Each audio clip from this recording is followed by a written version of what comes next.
10 seconds remaining. Complexities turn to ban. Beastmaster. Complexities turn to pick.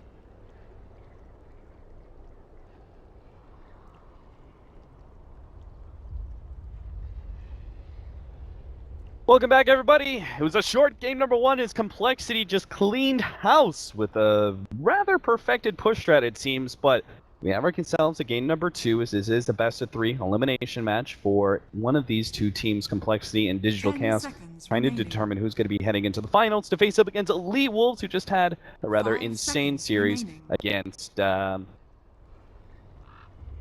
Mopax. Losing names now. Team Archon. Thank you. Sorry. Moon was poking his head in. Oh, is he still bothering you guys? Yep, clearly. I'm sorry. I was talking to Moon. He wanted to know who I was co-casting with. Oh. Hi Moon. I that means he likes you. Complexities turn. I mean, we're pretty chill. I talked to him. Well, I helped him a little bit of TI, but now he's got his new squad, so he's all fancy now. Okay. All right, so what's game number two hold for us? A Beastmaster for Digital Chaos, Complexity taking a lot of Zerg time, it seems, to choose out their 2-3, but Vengeful Spirit's a start for the obvious heroes. You can get like... The question's the Lone Druid. I feel like they're wondering, like, what do we do here? So they're gonna leave it. They're gonna take the Death Prophet instead. I mean, it feels right. Because you know Death Prophet's going to be banned in a 3-4, especially if you leave the Lone Druid out in the pool and Digital Chaos picks it up, right? Yeah. So their lineup would be a lot different, right? They'd have to run a safe lane, Yawar, Lone Druid, or put Yawar off a Beastmaster or something like that. I don't know. Do you think Yawar play? I think you would. I mean, you'd have to, right? Like, you should be playing this hero. It's just like when Oracle came out, and everyone's like, all right, you need to, like, someone needs to learn Oracle now, someone needs to learn Earth Spirit, someone needs to be playing Lone Druid, so...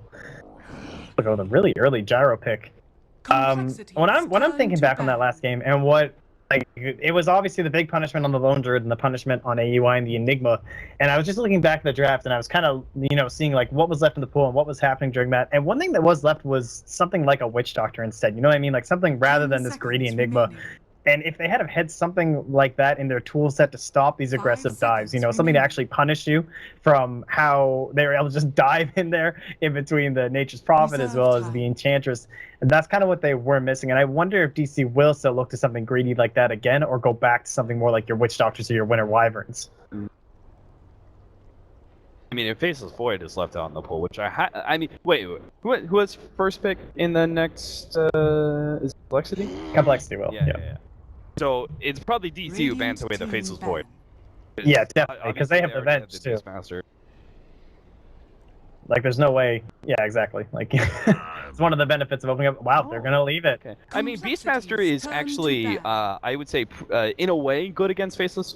Oh no, not anymore. Like in the old Faceless Void, Beastmaster was okay, but now it's the utility Faceless Void that stunning him isn't actually that strong if he's already gotten out the Chronosphere. He's just such a good hero now because of that. Because you don't build the damage anymore. A lot of those counters got nullified. Like, it used to be like, oh, you just buy a Yule Scepter, man. Like, that's gonna get rid of all this damage during the Chrono. But it doesn't matter what you do to the actual Faceless Void now. It's your Oracles, it's your Vengeful Spirits. You need to save whoever's inside of there. Yeah. So I think that would still be a really solid option here for DC.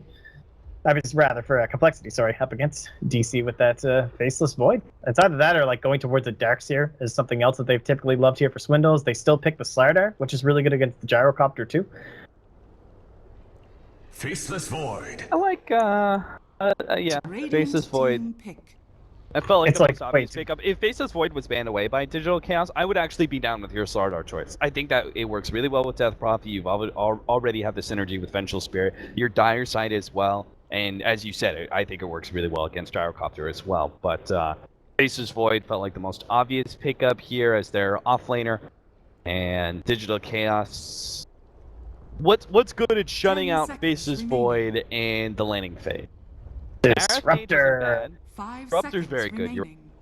I think that's the hero here. Yeah. If they want to play that, it is something they've gone towards in the past. Reserved Yeah. And Witch Doctor's still there. He's he's not that great against Faceless Void, but he's still a really solid hero. Yeah, you may have to just counterpick Witch Doctor, right? Because if Complexity get their hands on both Vengeful Spirit and Witch Doctor, which already has a lot of synergy in the lineup with, just being a strong healer, sitting next to his Death Prophet. Hey, like, if you're trying to fight into the Death Prophet and pop her, but you had the Death Ward sitting shortly behind, like, it's just not a good scenario. So already there's a lot of synergy, and then you include the synergy with the Faceless Void, that feels like a super obvious pickup.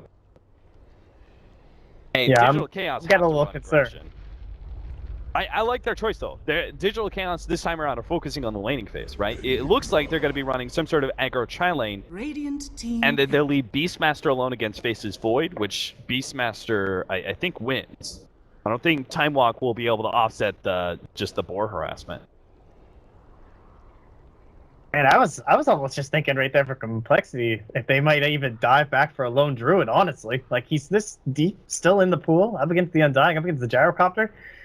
I mean, you'd really be sticking it to DC if you did it, but if you 10 could squeeze it into like a seconds safe lane, but it's not typically something they have gone for. So the Enigma, obviously 5 very solid. seconds Again, another little bit of a band pick here, just to make sure that DC won't get their hands on it, and something they were Reserve also time. well known for back at TI, something that Z-Freak played extremely well. That was the epic, bought the hidden refresher, came back out from the fountain. Yeah. That was insane. It's also a mech hero, which is really important, very helpful to the Death Prophet. I'm still not, like, completely Why no down. Chen, though? Yeah. Yeah, that's actually... So now they get it. Complexities Yeah. turn to ban. So, okay, this is no longer an aggro tri-lane, though, right? This is now Undying Beastmaster dual off lane, and Gyrocopter sitting safe lane with Chen roaming in. It looks that seconds way, remaining. unless they want to try and go like aggro with. It's so much harder when you're radiant though. 5 It's like way seconds easier when you're remaining. dire side to go kind of into that little aggro zone and use those camps better with the Chen. Reserve time. Kind of thinking like, what are they gonna do in the mid lane? It basically has to be like a Puck or something for DC. I don't even know. Like, there's not many heroes that can survive up against the D-Pre, but you don't have too much roaming coming in. Obviously, with the Enigma being a little greedier, there's no like Earth Spirit, and wow, it looks like they just Radiant don't want any of that team back. business. Just ban out the OD. No, it's still an aggro dual lane, right? With Gyrocopter Undying, and then Chen's just gonna follow the Enigma around, like Z-Freak did to AUI last game. Is that it?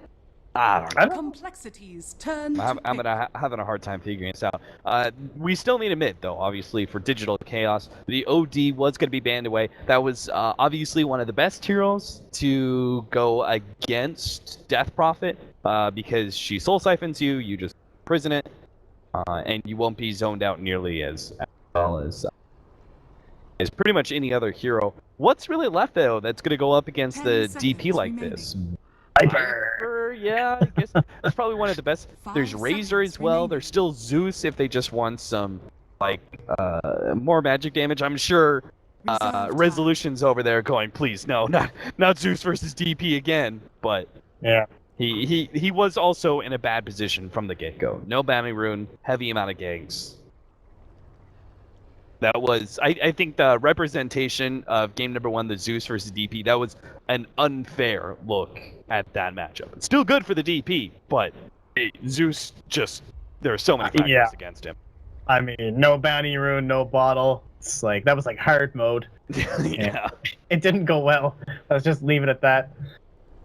Complexity, they have quite a few options here. If they wanted, like, they can kind of go for a more standard safe lane, like if they wanted their own 10 kind of a seconds juggernaut remaining. kind of business here, something who's fairly survivable.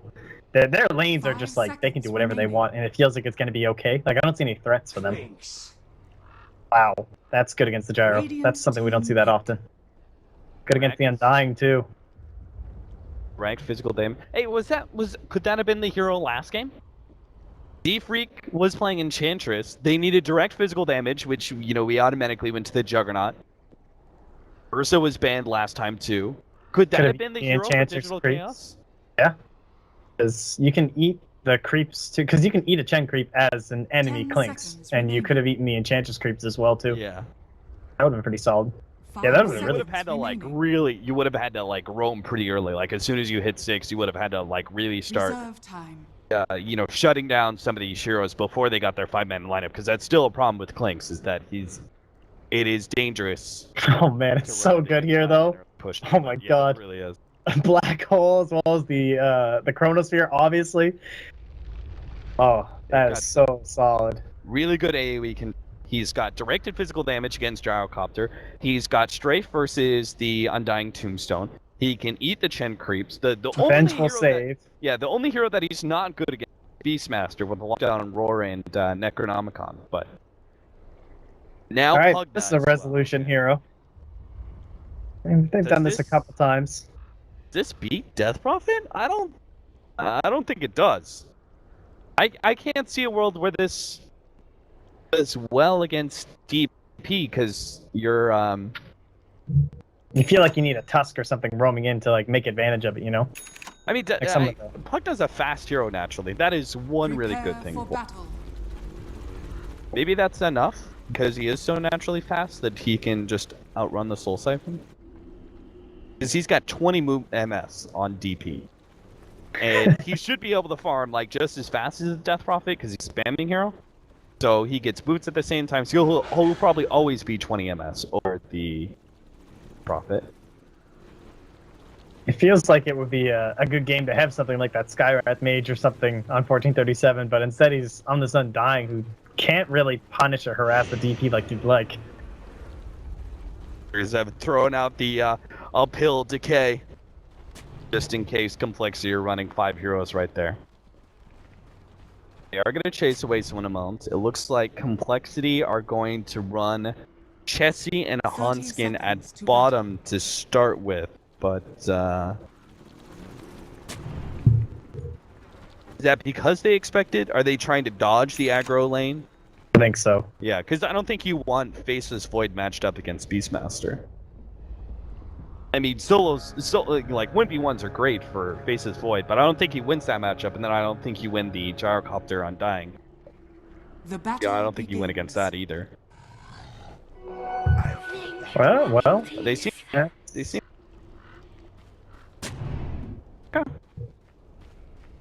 This kind of comes down to this is interesting because it's long sustained damage for the Beastmaster, obviously, so you're not going to get a lot of value out of your time walk, as well as the harass of the boar slowing you down. It's going to be lowering the chance as well as the amount of time locks you're going to get. I was actually going to take the wave. Okay, all right, let's do some cheeky little plays here. A lot of damage for it, but he does have the summon advantage, so he can kind of kite the creep wave around, I guess, if he wants to. Is he bringing it? He's bringing it straight back to that. I thought he was gonna kite it around and try and make the. You might do the lone druid play where you hold it here with the summon, or just the wave even. Oh, okay. Okay. And he had the branch to be able to get that extra HP after he took so much damage like that. Yeah, this is really solid to the amount. And in counter to that, Smiddles is going to do himself a little bit of a pull, which is going to work out perfectly to his advantage. He even has it stacked. That might have just been on accident, but plays were made. And Resolution, he's doing pretty well in the mid lane. Yeah. Seems to be going well. I think with his MS advantage, right? He if Soul Siphon gets laid down, let's see what happens. He just runs himself away. No, slow still enough. Man, he drops all the way to 297 movement speed. Okay. So ridiculous. And there's no boots on either of them either, so Yeah. a lot of this is going to be dependent on rotations, it looks like, in terms of this lane. Dyer's I don't know. middle tower is under attack. They have Maybe to it's- decrepify and then run away. Problem is, decrepify's attack range or the cast range isn't long enough. Because if it was sort of like this instant scenario where as soon as you see Limp going for the Soul Siphon, you just decrepify right away and then Yeah. but the range is just not quite long enough. Visibility. There's gonna be some. It might come down to Nether Blast fake outs, honestly. That could be another big part of it. To how much of a mind game you can play for Limp and catching him on those movements, use that movement speed to your advantage. So, chances are, even after all that, it probably won't be much of a death. They'll probably trade farm relatively evenly until someone actually shows up, so It'll just be bottom lane, honestly, that has any sort of kill potential. You got both your greedy players, Z-Freak, farming nearby. And so is your Chen. AUI, he's got his nice little stack going with the the Wild Wing Ripper. So that's pretty much exactly what you want here. Generally how he tends to play is Chen, going for these like earlier stacks as opposed to like the super early ganks that you might see from like art style. Would be a more aggressive Chen. Like that play by Bulba, making sure to collect the creep wave when Swindle was trying to pull over to the hard camp. Yeah, you have so much control with this master. Big advantage to Z-Freak so far. He's level 4 by 3 minutes compared to our Chen, just level 3.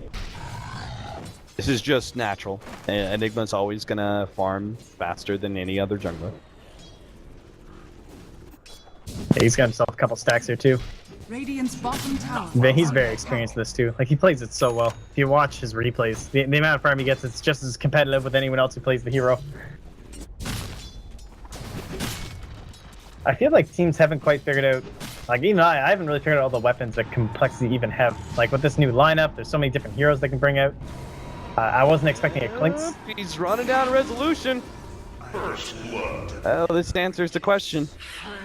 Can Pugna deal with Death Prophet? Survey says. And the answer is no. No. Limp is in a very awkward position. Knows he's gonna have to run back around. He wants the creep wave off of him. That's pretty funny because he's actually gonna stick around. He gets his bottle. All right, this is. Yeah, he knows he's still kind of trapped though, right? Oh, well, he definitely knows now.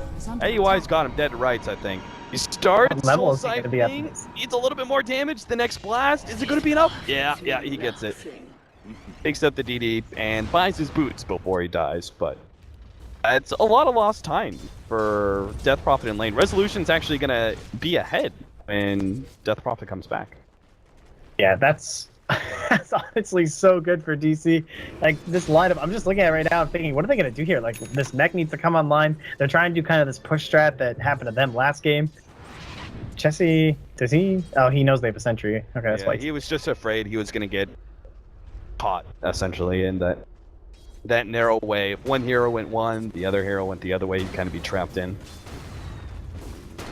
Understandable to play there. And he's just gonna make sure this won't be spawning. Doesn't want them to be able to pull. Try and manage their creep wave. Funny, but I think he wants the 6-minute spawn to go, right? Because he wants to be... Yeah, you gotta eat it. Yeah. But now, he doesn't want that camp. AUI has been spotted out here. And I believe this is a Radiant Orb. See it on... Yeah, it's a Radiant Orb. So AUI also knows both junglers apparently content with just wasting the other's time. Well, it's going to favor Z-Freak in terms of levels, but because of that kill he got on top of Limp here, like that early mechanism is what they really need to start triggering this. All you really care about, honestly, is just levels on Resolution, just get the full points and Nether Blast. Oh, that was smart. That was so smart by Hanskin, but it wasn't enough. I mean, that's still an okay trade-off, though, if you think about it. The Tombstone, 150 gold in exchange for support, not that bad. Chrono and Black Hole are about to be used here. They really That's some hate right there. And Gyrocopter's going to come in. Bulba's not even necessarily dead. Finally, the Malphite will finish him off. Yuar's going to try and clear through all of this one. Yuar's taking a lot of damage, though. Resolution comes in with a haste rune. Uh-oh. Z-Freak does not get hit by that blast, but Resolution will still get the kill. And a TP out from Swindamones. Yeah, and now he's got 6 on Yawar, but not having it when he rotated in there, that probably could have been a double kill, honestly. Like, if he had full mana and call down, but those tools available, and quite not able to get the roar off as well from Bulba, too.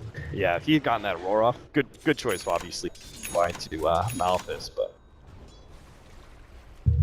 Alright, well, there's our Arcane, so it's starting to come together here. A little bit of the plan here. You got 2 points in the Tombstone, a couple more levels on Thieving, wouldn't be too bad here. Now that you do have your, he didn't actually go for Life Drain yet. I mean, not that that's too absurd, I just figured because the Death Prophet, I thought that was going to be the way he'd match up against it, right? Yeah, just stand your ground. She Spirit Siphons, you return the Life Drain, it's this weird sucky back and forth action. Do you do me. Sounds good, man, you know? It's just some Dota 2 action. That's just 6.86 in a nutshell. Day just went past, so unfortunately this lesson may be a little too late for some of you, but guys, just reciprocate. That's pretty smart. Onskin's gonna go down. Bulb's gonna be the one to pick up that kill, and they'll turn that into a real quick tier 1. Dire's middle tower. Alright, so now the question is, how do you, battle back? You don't have the lone druid that you're waiting on so much for complexity this time, but this is looking very similar to last game. Gyrocopter obviously very comfortable in this lineup. He's got the ring, the arcane boots, the mechanism being worked on. There goes the roar on the limb. We'll run him down pretty easy, DC. Uh-oh. Like, how do you like this push lineup, huh? Having the Nature's Prophet carry, we'll pick up the Pugna mid. Complexity are getting something in return. They know they have to split push. They obviously did not plan on losing the Death Prophet there, but they are getting a tier 1 in return at top lane, and they were trying to pressure the bottom tier 1 at the time. And that is something that both the Enigma and the Klings can do in spades, and perhaps that's another reason why they thought the 4-position Enigma would be. Yeah, no, it makes a lot of sense here. I don't think they're quite getting enough from him, though. Like, he is now just barely above the Death Prophet, but overall, I feel like he wanted this Klinks to be like crazy, you know what I mean? Like you were expecting him to rotate a little bit earlier, he gets left alone, and maybe they'll start to change in the next few minutes, but it depends what kind of pressure like they can put on right now from the side of DC. They just need to keep this rolling and like non-stop. Buy out. Oh, he's a bit too late to buy out. Freak dies. Not sure what that was. Oh. Okay. That was pretty unfortunate, because don't you buy out the headdress there and maybe like a magic wand on the Enigma? If you had the ideal like time to be able to buy it, because instead he bought the glove haste.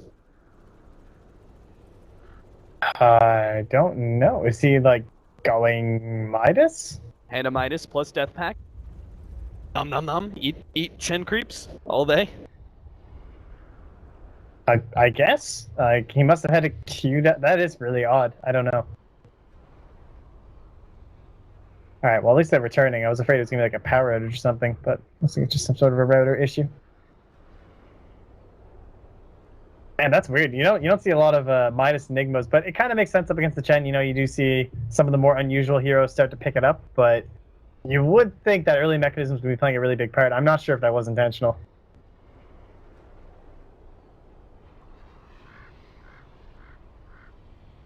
All right.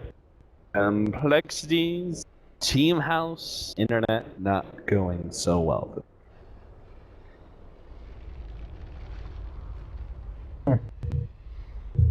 Apparently their internet was still up. That's weird. And it was only their Dota connection. Alright, well they're good to go. So hopefully that doesn't happen. Or I died and couldn't shop. Oh. I was about to say, because I don't like that gloves haste was not the ideal pickup. I think he would probably internet was going down, he was probably clicking some stuff. Stuff went in, unfortunately, it seems, is Do they have the roar? They do. They don't lead with Bulba for some reason. They just kind of run out there. Get him. This is the Aetherlet's resolution, so he's trying to keep his distance here. Building that up here. Right. You were gonna what's the point of rotating Bulba at all if you weren't gonna let him lead? Yeah, especially even a Borslow probably would have been enough for that. And the Melon's playing dangerous game, but he does get a pretty good Chronosphere onto UR on the edge there. Z-Freak going in for the black hole. Oh god. He actually gets stunned up. They'll still manage to get UR though. He is most definitely dead. Meanwhile, bottom lane, Jesse has been primal roared up. Doesn't look like he's going to be able to make it out of this one. The nukes are too much for him to handle. Limp is going to be able to come in from behind. If Complexity have more heroes, maybe they can actually really fight DC. As 1437 is going to be the first target, easily Spirit siphoned down. And it looks like the push from DC is going to be stalled, but losing the Klinks was not really... They used Exorcism, and they lost the Klinks in exchange for not dying. That bottom lane engagement alone does not look good for them. For Complexity, that is. Under attack. Radiant structures. Yeah, I'm just looking here. Yeah, so he was just going for the treads too. He's just trying to tank up a little bit, which is understandable. But either way, yeah, not ideal losing Jesse, certainly. But they will at least be getting some more farm up on the Limp. He's got, again, the Casual Cloak. He did this last game as well before going back into the Yule Scepter, which makes quite a bit of sense. Your Death Prophet, you're tanking up a lot of the fight. Every last bit of HP is going to count. just to make sure that you can get the return on your ghosts, and as well as obviously all the draining that you're getting from your Dire's siphon. bottom tower is under He attack. hasn't picked up that nice early point in the silence, but honestly, it's not really that crucial this game. The biggest factor would probably just be if you were trying to burst down the Undying before Tombstone. Dire's bottom tower is Freak under does attack. complete his treads. I wonder if the treads actually is intentional, allow him to push down, like if he's split pushing like this. Yeah, it's not a bad item on Enigma. Like, Arcanes can sometimes be more common just because of the mana issues, but if you're not grouping up that much, Radiant's middle tower Yeah, in They my might head I was going like, you know, don't you try and rush the mag for the Death Prophet and everything, but I guess if they're not planning to fight Digital Chaos right now, right? They know they lose team fights 9 times out of 10 in this specific window, so they just gotta split push and try and get whatever they can, which they just did so pretty successfully. They took the tier 1 in mid, pressuring up the top lane pretty damn well, and Chetzy, as well as 2 others behind him, are actually going to try and catch Digital Chaos on their way out. The best part is, this is normally about the time where heroes start TPing away. The Roar goes out. Chetsy's definitely going to be a quick target here, but they do have the Chronosphere as well as the swap to catch Uar in that one, but that's it. But Chetsy has been saved, and he's going to be able to deal with Bulba, and Uar's going to go down to the Spirit Siphon. Looks like 1437 should be able to get the kill on Hanskin, but that is going to be 3 major kills. Very well executed by Complexity, that wraparound. oh man, I'm almost at the point where I'm going to consider Faceless Void a counter to Undying. That is so brutal. Time dilation, like everyone putting more points into it early than they used to. At 1437, he just becomes a creep. He can't do anything. It completely neuters the hero. There's no decay spam, there's no soul rip. You throw down Tombstone and that's your fight. Radiant's bottom tower has fallen. And so they're finally going to start answering back. I felt DC, like they're playing it so well. They were taking exactly what they needed. They just marched down mid the first time, marched down bot the second time, but throwing a wrench in the cogs. That was definitely like kind of a long con there from Complexity. The way they staged the defense at bottom lane and had the smoke wrap around all the way through the jungle, and I mean, it's not surprising. Like, that's just the play that every single time, like, if you're going to push tier 3, you back up in somewhere in this area usually. And, you know, one of the heroes going to TP out most likely because there's a lane's pushing, so he wants to be able to farm right away. The rest of your heroes back up to the jungle and farm. That was just Complexity knowing what is typically played in that sort of scenario and countering it with the kind of next level move. Yeah, it was a really big play too, because you know the next goal has got to be Roshan. Like, they're pressuring mid only for TPs, and then from here, you've got to be thinking just Roshan. I don't know if they think they're going to accomplish much more than possibly a tier 3. Some okay damage out there. Radiant's bottom tower. They're is wrapping under around attack. again here. They're going to have the black hole in the high ground, but they won't be able to capitalize. They'll just TP out of here. Too risky. Freak. The ward was just placed by 1437, so it was good play. Just defend from tier 3. And then when it does come to the Roshan, they'll have the Chronosphere. They'll have, obviously, the Exorcism ready, assuming they don't burn it. Maybe that's what they're looking for here for the next swap. Resolution 2 forward. That very too far. Now Swindle's going to look for more. He does get the Chronosphere, but a nice counter there from Bulba. He's going to be able to get some damage on Swindlemounts and takes away all of his mana. That means no time walk out of this scenario, and he is going to go down to the extra damage. Spirit Siphon is dealing a number to 1437, but at the same time, Limit Bin's surrounded, and Z-Freak has no mana left either. Bulba just almost single-handedly destroyed that fight alongside AUI 2000. And boom! Complexity go from getting a pick off onto a Pugna to losing their mid laner Rax. Dire's middle tower has fallen. Oh, you can see the hunger. Like, they wanted that chase so bad. The kills had now just been tied. It was 8-8. And then you just wanted that Chrono. But once the Chrono only got onto the Undying, it felt like that was just kind of an over fight, you know? Like, Yawar just able to chew through them, tore them apart. It was only 2 points into the attack speed aura, but you could still see the Chen creeps just going to town on everybody in that fight. 4-0-0, triple kill for AUI. And now Roshan. It can be the next target they'd like. It looks like the line's just being drawn top. It's like, who needs Roshan? Go deal with that top lane towers instead. You know, I was thinking about it, you know, in the draft, how it's like, you know, Beastmaster used to be in a way a counter to the Faceless Void back when he was the damage dealer. Now, Beastmaster is a counter to Faceless Void in an entirely different way, which I didn't think about until I was watching that fight and calling it. Him burning through the mantle of Swindlemounts just left him with nothing.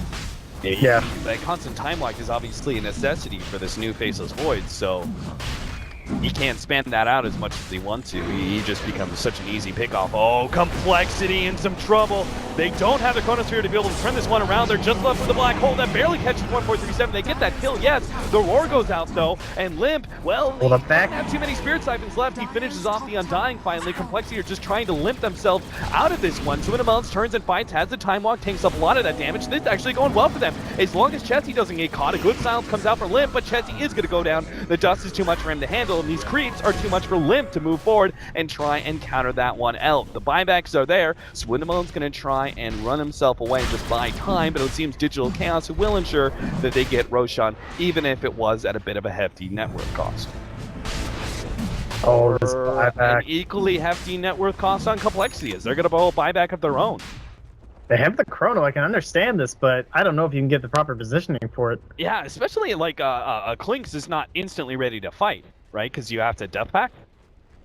Are those Greaves done? He does get a death pact onto a bigger creep, and Swindamelons does get out. They've stalled out the Roshan. Man. That felt Eli like has DC Greaves. could have just committed to Roshan. Yeah, they're just not playing the riskiness, though. It's understandable.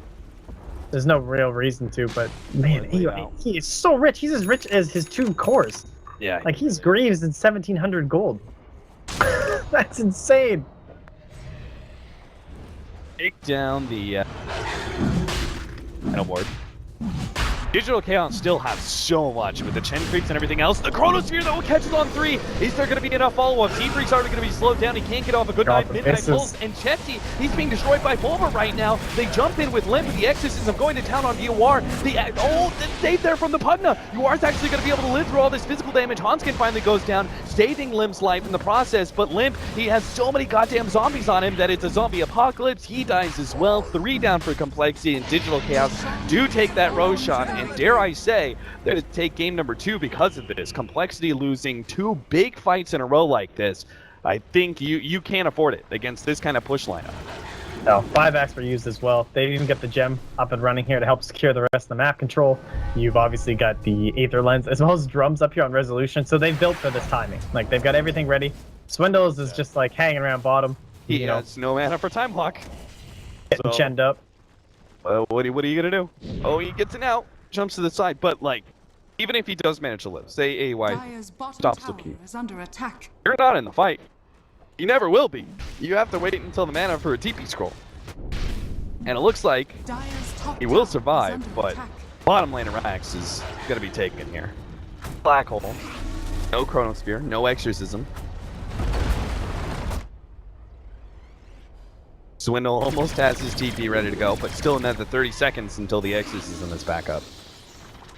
I mean, they still have, like, unspent gold here on the side of DC, but they don't even care. Like, some of them are walking around with 2k, but it's fine. Now we're just walking up there with Aegis, still has call down. Hanskin tries to go for the quick pick off on a Resolution, but the Goated Greaves is keeping him alive, and he will be able to scoot on out of that one. Chesty stalled up once again by Bulba, always targeting the Primal Roar and Economicon on him first. Swindamelons on that front lines, but they've already lost the lane of Rax. And they do have the Chronosphere coming up in 3 seconds, but they've already have the send back, so Complexity aren't really left with too much to catch. Swindle's trying to catch up, but he doesn't have enough mana for the Chronosphere anymore. Z-Freak did catch 2 with that black hole, but it's still not enough. They know it too, and that's going to be the end. Bulba ends it with a triple kill, and it was a fast series so far. We're already into game number 3, but a 1-1 all comes down to it. That Tombstone has crushed them every single fight. Like, trying to get the strafes off, trying to destroy it. Every time the high ground misses, where, you know, it's not like dewarding. You don't get the guaranteed hits or anything like that, so 14-7 playing a really good game there. And honestly, just the entire draft, like, it started out really rough. It wasn't looking like they were going to get this whole push lineup synergy that you really need, and the timings that you need, but once that pickoff happened,